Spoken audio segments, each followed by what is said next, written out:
Welcome to our channel. Today we how to enable Looker Studio data source refresh schedules, beginner guide step by step clearly. To enable data source refresh schedules in Looker Studio, first, open your Looker Studio dashboard.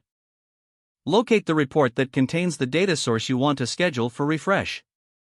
Click on the report to open it.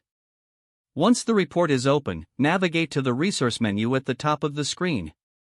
From the drop-down menu, select Manage Added Data Sources.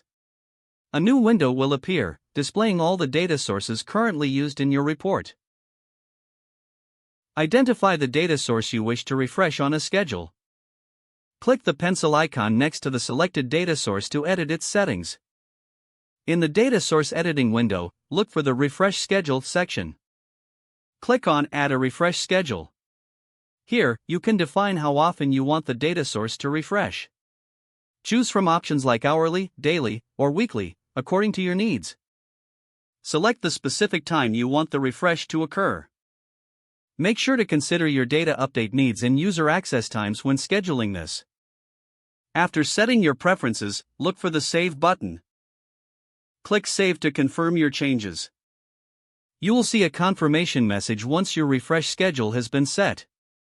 To exit the Data Source Editing window, simply click the Back button. Your data source will now refresh automatically according to the schedule you defined. If you need to edit or disable the refresh schedule later, return to the same Manage Added Data Sources option. This simple process helps keep your data up to date with minimal effort. Now, you're ready to enjoy timely insights in your Looker Studio reports.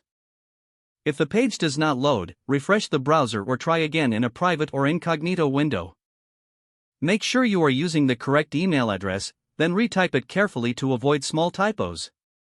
If your password is not accepted, use the Reset option and create a new strong password you can remember. Check your spam folder for verification or security emails, then complete any Enable two-factor authentication if available to improve account security and reduce unauthorized access risk.